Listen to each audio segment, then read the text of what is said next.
Il food truck che dovevano gestire assieme sarebbe stata la copertura insospettabile per vendere droga. Da qui è nata la lite violenta, culminata nell'accoltellamento mortale di Marco Cossi. La squadra mobile di Padova ha ricostruito il movente dell'omicidio del 48enne originario di Latisana, trovato morto domenica notte in via Isonzo.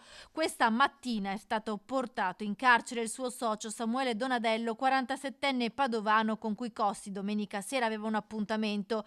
L'idea di utilizzare il furgoncino per la vendita di panini come punto di smercio di chetamina, anfetamine e sigarette elettroniche con il principio dei cannabinoidi sarebbe stata di Cossi, da qui la lite, perché invece Donadello non era d'accordo. Questa è la versione dell'indagato per omicidio volontario fatta ai poliziotti martedì mattina, quando si è presentato spontaneamente in questura. Quello che sta emergendo è che poi questa vendita sarebbe dovuta anche servire come copertura per la vendita di sostanze stupefacenti, cannabinoidi o chetamina. Divergenza di vedute, quindi nasce praticamente un corpo a corpo. Un lungo interrogatorio di 10 ore nel quale l'assassino ha detto di essersi difeso utilizzando il coltello che Cossi aveva estratto. L'arma però non è ancora stata trovata.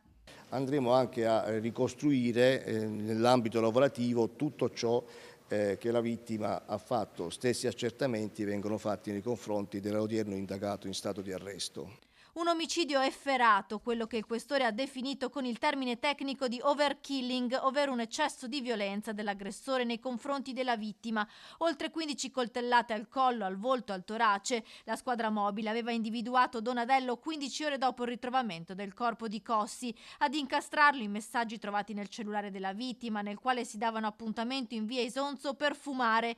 In auto del 47enne i poliziotti lunedì mattina hanno sequestrato un gilet ricoperto di sangue. Anche le telecamere di videosorveglianza lo mostrano mentre rientra a casa dopo il delitto vestendo lo stesso gilet. Il giorno dopo Donadello si è presentato spontaneamente in questura per rendere la sua versione dei fatti, autoaccusandosi del delitto. Un interrogatorio di 10 ore che poi ha portato alla misura cautelare in carcere eseguita nelle scorse ore. Sotto shock gli amici del bar che conoscevano sia Marco che Samuele. He sentito sono Samuele, ma io gli ho detto no, ma sono Samuele, ma no, questo non è vero.